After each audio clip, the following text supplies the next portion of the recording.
પ્રાર્થના સંદેશ ન્યૂઝમાં આપનું સ્વાગત છે। ઉત્તર સંડા ગામે આવેલા હઝરત સૈયદ સદન શાહ પીર બાવાની દરગાહે ઉર્ષ ઉજવવામાં આવ્યો। નડિયાદ તાલુકાના ઉત્તર સંડા ગામે આશરે 250 વર્ષ જૂની દરગાહનું વિશિષ્ટ મહત્વ રહેલું છે। આ દરગાહમાં દર વર્ષે સંદલ ઉજવવામાં આવતો હોય છે અને મુસ્લિમ સમાજના રજબનું 9મો ચાંદ એટલે સંદલ તરીકે ઉજવાય છે। સંદલના બીજા દિવસે ઉર્ષનો મેળો ઉજવવામાં આવતો હોય છે। 2 દિવસના ઉર્ષનો મેળો ઉજવાતો હોય છે ત્યારે આશરે 25,000થી પણ વધારે લોકો આ મેળામાં આવતા હોય છે। જણાવી દઉં કે ખેડા, આણંદ, અમદાવાદ, વડોદરા સહિતના જિલ્લામાંથી દૂર દૂરથી મુરીદો આવતા હોય છે। મુસ્લિમ સમાજ સિવાય અન્ય સમાજના લોકો પણ આ ઉર્ષના મેળામાં આવતા હોય છે અને દરેક લોકોની મનોકામના પૂર્ણ હોવાની માન્યતા હોવાનું પણ જાણવા મળ્યું છે।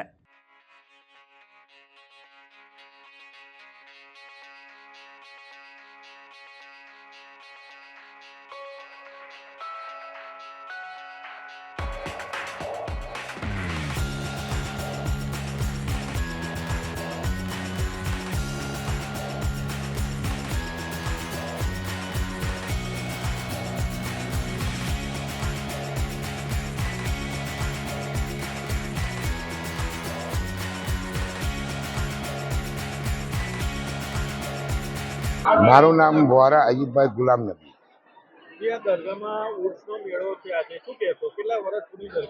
આ તો ઘણા વર્ષો જૂની છે। અમારા બાપ દાદાના પેઢીઓના પેઢીઓથી આ દરગાહની અંદર અમે આવ્યા છે અને જોતા રહ્યા છે અને દર વર્ષે અહીં ગાડી રજબના 9મે ચાંદ સંદલ શરીફ હોય છે અને 10મે અને 11મે ચાંદ ઉર્સ મુબારક મનાવવામાં આવે છે।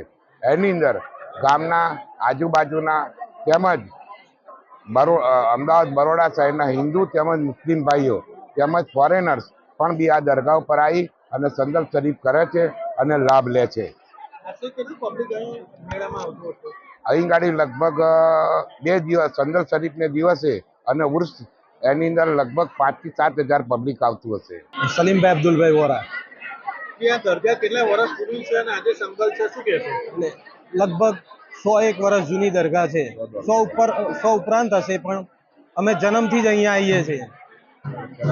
માન્યતા છે દરગાહમાં શું માન્યતા તમારી? હિન્દુ મુસ્લિમ કોમી એકતાનું એ છે અને જે અહીંયા જે પણ માનતા લઈને આવે છે એને પૂરી થાય છે। પ્રાર્થના સંદેશ ન્યૂઝની તમામ લેટેસ્ટ અપડેટ્સ માટે ચેનલને હમણાં જ લાઈક, શેર અને સબસ્ક્રાઇબ કરો।